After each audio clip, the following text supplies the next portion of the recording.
নমস্কাৰ।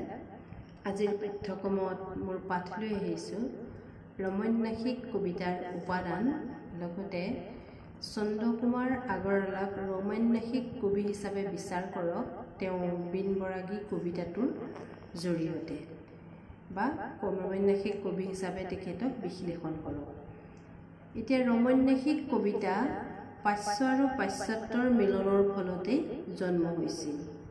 ইয়াৰ উপাদানসমূহ বা লক্ষণসমূহ এনেধৰণৰ: এই কবিতাত কল্পচিত্ৰ থাকে, ছন্দৰ প্ৰয়োগ, প্ৰকৃতি প্ৰেম, মানৱ প্ৰেম, জাতীয় চেতনা, ব্যক্তিগত প্ৰেম, গীতিধৰ্মিতা, স্বদেশ প্ৰেম আৰু ৰহস্যবাদ।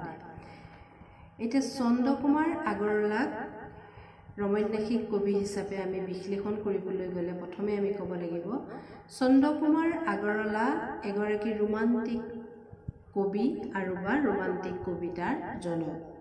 তেওঁৰ কবিতাত ৰোমান্টিক ভাৱধাৰাৰ লগতে মানৱতাবাদৰ সংযোগ ঘটিছে। মানৱতাবাদে কবিৰ কবিতাৰ ঘাই সুঁতি।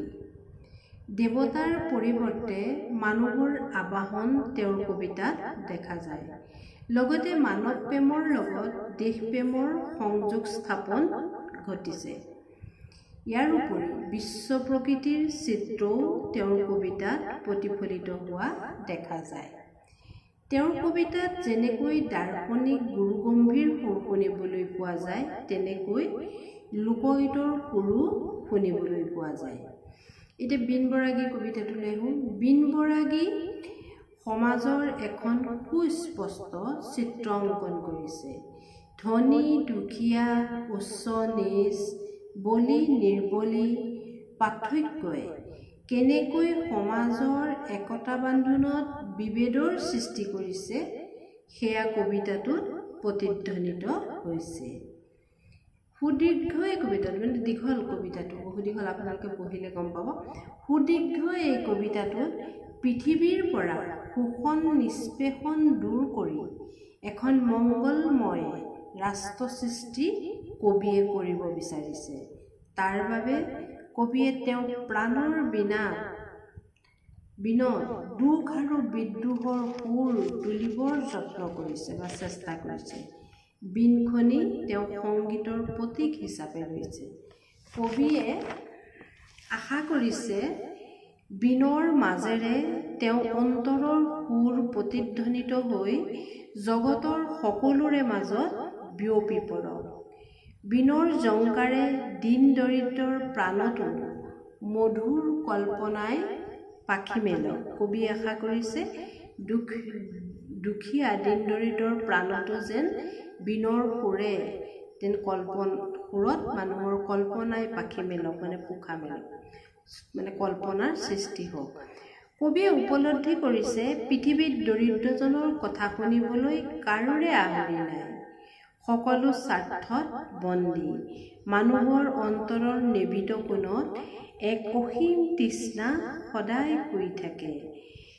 কিন্তু সুৰৰ ৰাগীত ক্ষণিকৰ বাবে হ'লেও সেই দুখ যন্ত্ৰণা পাহৰি মানুহে থাকিব পাৰে। মানুহৰ অন্তৰত বা জীৱনত অসীম দুখ যন্ত্ৰণা থাকে।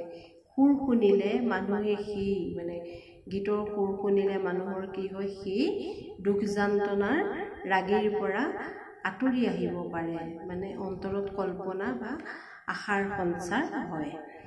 কবিয়ে সুখৰ সন্ধানত ব্যাকুল হোৱা, ধনৰ মোহে কৰা অন্ধতা, কপটাৰে মানুহ শ্ৰদ্ধাহীন হোৱা, অন্যায় অত্যাচাৰ চালনা পাপ আদি সমাজৰ পৰা নাশ কৰিবলৈ বিচাৰিছে। এখন সমাজ গঢ়াৰ সপোন কবিয়ে দেখিছে। সেই কবিয়ে ভগৱানৰ ওচৰত নিজে শৰণাপন্ন হ'ব বিচাৰিছে। বিপ্লৱী হৈও ঈশ্বৰত বিশ্বাস ৰাখিছে। যেন এয়া আশাবাদ। আশাৰ প্ৰতি আস্থা ৰাখি মানৱতাবোধ তেওঁ সেই কবিতাটোত ফুটাই তুলিছে। প্ৰকৃত মানৱ সৃষ্টি শান্তিৰ আলয় সৃষ্টি কৰিবলৈ মানুহৰ ওপৰতেই কবিয়ে ভৰসা কৰিছে। শান্তিৰ আলয় কেৱল মানুহেহে সৃষ্টি কৰিব পাৰিব সেই কথাটো তেওঁ এই কবিতাটোৰ জৰিয়তে প্ৰতিপন্ন কৰিছে। এইদৰে যদি আমি আলোচনা কৰোঁ চন্দ্ৰকুমাৰ আগৰৱালাদেৱক, তেওঁ এজন সৰ্বাত্মবাদী বোধ কবি হিচাপে আমি দেখা পাওঁ বা তেওঁৰ কবিতাত অনুৰণন হোৱা দেখা পাওঁ।